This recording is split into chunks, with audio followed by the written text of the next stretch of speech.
Praise lord. దేవుని పరిశుద్ధమైన నామమునకు మహిమ కలుగునుగాక. మన ప్రభు అయిన యేసుక్రీస్తు పరిశుద్ధ నామంలో ఈ ఉదయకాలం ఎవ్రీడే విత్ జీసస్ అనే లైవ్ కార్యక్రమం ద్వారా దేవుని వాక్యమని వినిచున్న మీకు అందరికీ కూడా నా హృదయపూర్వకమైన వందనములు తెలియజేస్తున్నాను. ప్రియులారా, ప్రభు మనలను కనికరించి తన కృపలో తన కనికరంలో అత్యున్నతమైనటువంటి వాత్సల్యత చొప్పున గడిచిన దినమంతా మనలను కాపాడి మనలను ఆరోగ్యముతో నింపి కృపతో నింపి కనికరముతో నింపి ఈ దినము కూడా ఆయన కృపను మనం చూచినట్లు ఈ దినం ఆయనకు మనం కృతజ్ఞులముగాను దేవునికి ఇష్టలముగాను మనం జీవిస్తూ ఆయన నిత్య రాకుడికి సిద్ధపడుటకు ప్రేమతో ప్రభు మనకు ఈ నూతనమైన దినాన్ని అనుకరించారు. కాబట్టి దేవుని కృప కొరకై ఆయన కనికరమ కొరకై దేవుడు మన పట్ల చూపిస్తున్నటువంటి అత్యున్నతమైనటువంటి వాత్సల్యత కొరకై ఒకసారి చేతులెత్తి దేవునికి స్తోత్రాలు చెల్లిద్దాం.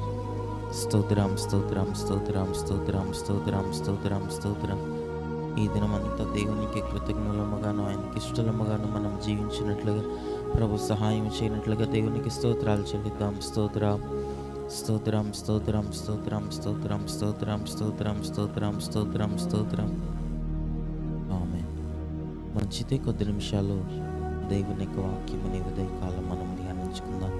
చూడండి, బైబిల్ గ్రంథంలో నుండి ఈ ఉదయకాలం దేవుని యొక్క మాటను మనం ధ్యానించుకున్న కొరకు యెషయా పుస్తకము, యెషయా గ్రంథము 48వ అధ్యాయము 18వ వచనాన్ని బైబిల్ గ్రంథంలో మనం చదువుకున్నప్పుడు అక్కడ ప్రభు అయినటువంటి యెహోవా, మన దేవుడైనటువంటి యెహోవా తన ప్రజలైనటువంటి వారికి ఇశ్రాయేలీయుల జనులకు ప్రభు ఈ విధముగా వారికి సెలవిస్తున్నారు. దేవుడు ఏమని మాట్లాడుచున్నాడు అనగా, నీవు నా ఆజ్ఞలను ఆలకింపవలెనని నేనెంతో కోరుచున్నాను. ఆలకించిన ఎడల నీ క్షేమము నది వలెను, నీ నీతి సముద్ర తరంగముల వలెను ఉండును అని ప్రభు అక్కడ అంటున్నాడు.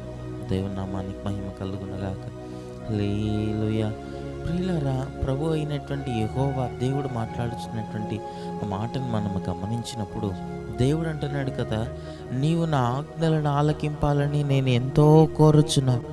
నా ఆశ ఏమిటనగా, దేవుని యొక్క వాంఛ ఏమిటనగా, దేవుని యొక్క కోరిక ఏంటని ప్రభు అంటున్నారనగా, నా మాటను వినండి, నా ఆజ్ఞలను ఆలకించండి, నా ఆజ్ఞలను గైకొనండి అని ప్రభు అంటున్నాడు. ఎందుకు నా ఆజ్ఞలను గైకొనండి అని ప్రభు అంటున్నాడు అనగా, ఎందుకు దేవుని ఆజ్ఞలను మనము గైకొనాలి అని బైబిల్ గ్రంథంలో మనం చదువుతున్నాం అనగా, అక్కడ మనం చదువుతున్నాము కదా, నీ యొక్క క్షేమము ఎప్పుడు మనము దేవుని యొక్క ఆజ్ఞలను మనం ఆలకించినప్పుడు, దేవుని మాటకు మనం లోబడి దేవుని ఆజ్ఞలను మనం గైకొని దేవుని మాటకు మనం విధేయతను చూపినప్పుడు దేవుడు అంటున్నాడు కదా, నీ యొక్క క్షేమము నది వలనే ఉంటున్నది అని ప్రభు అంటున్నాడు. దైవనామానికి మహిమ కలుగునగాక. నీ క్షేమము నది వలెను, నీ నీతి సముద్ర తరంగముల వలెను ఉండును అని ప్రభు అంటున్నాడు. దేవుని మాటకు మనం లోబడితేట, దేవుని యొక్క ఆజ్ఞలను అనుసరించి మనం నడుచుకునేటప్పుడట ప్రభు అంటున్నాడు కదా, మనము దేవుని సన్నిధానంలో మనము క్షేమమును కలిగి ఉండగలుగుతున్నట్టు.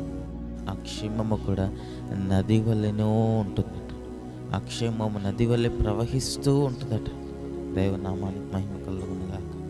కనుక ఈ చివరి దినాల్లో దేవుని యొక్క ఆజ్ఞలకు లోబడి దేవుని యొక్క ఆజ్ఞలను ఆలకించి ఆయన మాటకు లోబడి ఆయన మాట ప్రకారముగా మనం నడుచుకోవాలి. ఆయన మాట ప్రకారముగా మనం నడుచుకోవాలి. ఆ పై వచనంలోనే 17వ వచనంలోనే ప్రభు అంటున్నాడు కదా, నీకు ప్రయోజనము కలుగునట్లు నీ దేవుడనైన నీ యెహోవానకు నేను నీకు ఉపదేశము చేసేదను అని ప్రభు అంటున్నాడు. నీవు నడవవలసిన త్రోవను నిన్ను నడిపించుదును అని ప్రభు అంటున్నాడు. నువ్వు ఏ మార్గంలో నడవాలో, నువ్వు ఏ త్రోవలో వెళ్ళాలో, నువ్వు ఏ మార్గంలో నీవు నడవాలో నేను నీకు ఉపదేశం చేస్తాను. నేను నీకు సెలవిస్తాను, నా ఆజ్ఞలను నేను నడిపిస్తానయ్యా నా మార్గంలో నిన్ను. అయితే నీవు నా మాటకు లోబడాలి అని ప్రభు అంటున్నాడు. నీవు నా ఆజ్ఞలను ఆలకించాలి అని ప్రభు అంటున్నాడు. నీవు నా ఆజ్ఞలకు విధేయతను చూపాలి అని ప్రభు అంటున్నాడు. దేవుని నామానికి మహిమ కలుగునుగాక. కాబట్టి ప్రియులారా, ఈ చివరి దినాల్లో ఈ ఉదయకాలం దేవుని యొక్క వాక్యం, దేవుని యొక్క లేఖన భాగములో ప్రభు అంటున్నాడు కదా, మీరు నా ఆజ్ఞలను ఆలకించిన ఎడల మీరు నా ఆజ్ఞలను ఆలకించి నాకు లోబడిన ఎడల మీరు క్షేమమును కలిగి ఉంటారు. మీకు నీతిని, న్యాయమును కలిగి నేను మీకు కృపను అనుగ్రహించేదను, మీకు క్షేమమునిచ్చేదను అని ప్రభు మాట్లాడుచున్నాడు. కాబట్టి చివరి దినాల్లో ఈ ఉదయకాలం దేవుని వాక్యమును వినిచిన మనం దేవునికి లోబడి, దేవుని చిత్తమునకు లోబడి, ఆయన ఆజ్ఞలను ఆలకించి క్షేమమును మనం పొందినట్లు, ఇంకా ప్రభు అంటున్నాడు కదా, నీకు ప్రయోజనము కలుగునట్లు అని అంటున్నాడు దేవుడు.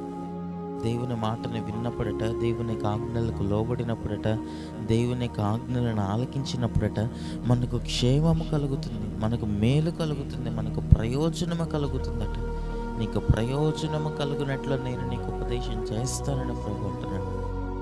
కనుక ఈ చివరి దినాల్లో దేవుని ఆజ్ఞలకు లోబడి, దేవుని మార్గములలో దేవుని ఆజ్ఞలను అనుసరించి మనం నడుచుకునేటప్పుడు మనం క్షేమమును పొందుకొనగలుగుతాము, కృపను పొందుకొనగలుగుతాం, కనికరమును పొందుకొనగలుగుతాం. దేవుని రాజ్యములో నిత్యం మనం నివసించినట్లు తగిన కృపను మనం పొందుకొనగలుగుతాం. కనుక అట్టి కృప, అట్టి ధన్యత ప్రభు మనకు అనుగ్రహించి దేవుని మార్గంలో మనం నడుస్తూ ప్రయోజనమును కలిగి, మేలు పొందుకొని, కృపను పొందుకొని, క్షేమము కలిగి చివరి దినాల్లో జీవించటకు ప్రభు మనకందరికీ సహాయమును అనుగ్రహించునుగాక. ఆమేన్. కన్నులను మూసుకుని ప్రార్థన చేసుకుందాం. మహాపరిశుద్ధుడా, దయగలిగిన మా ప్రభువానికి స్తుతులు స్తోత్రములు చెల్లిస్తున్నాం. ఈ ఉదయకాలం మీరు మమ్మల్ని ప్రేమించి మీరు మాకు అనుగ్రహించిన నీ శ్రేష్టమైనటువంటి నీ మాటలను బట్టి నీకు స్తోత్రములు. నీ మాటకు మేము లోబడినప్పుడు, నీ ఆజ్ఞలను ఆలకించినప్పుడు ప్రభా మాకు ప్రయోజనము కలుగుతూ ఉన్నదని, మాకు క్షేమము కలుగుతున్నదని, నీ ఆజ్ఞలను ఆలకించాలని మీరు ఎంతో కోరుచు ఉన్నారని నీ లేఖన భాగంలో మేము చదువుకున్నాం. మా యొక్క ఆత్మీయ జీవితాల్లో కూడా ప్రభా నీ వాంఛను మేము తీర్చినట్లుగా, నీ కోరికను మేము తీర్చినట్లుగా, నీ హృదయ వాంఛలను మేము తీర్చినట్లుగా ప్రభా మాకు సహాయం అనుగ్రహించండి. నీవు కోరుకునేనట్లుగా మేము నీ ఆజ్ఞలను ఆలకించి, నీ మాటకు లోబడి, నీ చిత్తమునకు లోబడి, క్షేమమును కలిగి, ప్రయోజనమును పొందుకొని, మేలు పొందుకొని మా యొక్క ఆత్మీయ జీవితంలో కొనసాగించుటకు మాకు సహాయం అనుగ్రహించండి. అంటే కృపతో, కనికరముతో వాక్యమును ప్రతి ఒక్కరిని మీరు దీవించి ఆశీర్వదించి, నీ వాక్యం విని నీకు లోబడి మనసును మాకందరికీ అనుగ్రహించి, నీ రాకుళ్ళెత్తబడి గుంపుల మమ్మలను చేర్చమని యేసయ్య నామములో ప్రార్థించి కృపను పొందుకొని నామ తండ్రి. ఆమేన్.